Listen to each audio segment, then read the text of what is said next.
Là, on se trouve dans un magasin Day by Day, un magasin qui est ouvert depuis le 10 mai 2016, donc qui a 7 mois d'ouverture, qui est une épicerie en vrac. C'est-à-dire que la particularité de notre magasin est de vendre tous les produits au poids ou à la pièce quand il s'agit de produits unitaires. Il est vrai que j'ai toujours été proche de la mer, de la terre, enfin des éléments naturels, ce qui indirectement fait que je suis aussi proche de la façon dont sont élevés ou cultivés les aliments, d'où ça sort, et j'ai toujours été, étant en plus épicurien, toujours été très intéressé par tout ce qui était nourriture. En étant souvent sur l'eau, il est vrai que c'est absolument aberrant de voir la facilité avec laquelle la mer s'est retrouvée polluée en l'espace de 20 ou 25 ans, et de voir quand même dans des endroits extrêmement calmes, des baies au fin fond de la Bretagne, de voir arriver des amoncellements de déchets.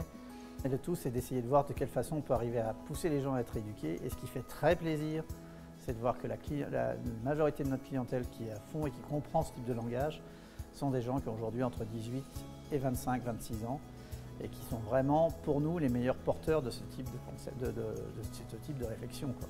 Trouver des fournisseurs à qui on vendait d'abord le fait de vouloir nous vendre en vrac, et donc c'était déjà un acte premier avant de commencer à parler produits. Il fallait leur vendre le fait qu'on voulait acheter en quantité suffisamment importante pour ne pas avoir à nous-mêmes, une fois que ça arrive en magasin, à prendre des paquets de 250 grammes pour les ouvrir, pour les mettre donner l'impression que ce soit du vrac. Donc il fallait quand même qu'on soit aussi réaliste dans notre façon de faire, aussi bien que dans celle qu'on présentait aux clients.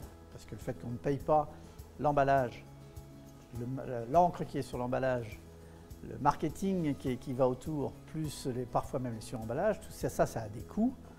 Et à partir du moment où vous achetez suffisamment haut dans la chaîne de production pour que ces coûts-là n'aient pas été dépensés, automatiquement vous achetez moins cher. Une des choses qu'on a dans la sélection des produits est de vouloir, à force le plus possible, favoriser une production française.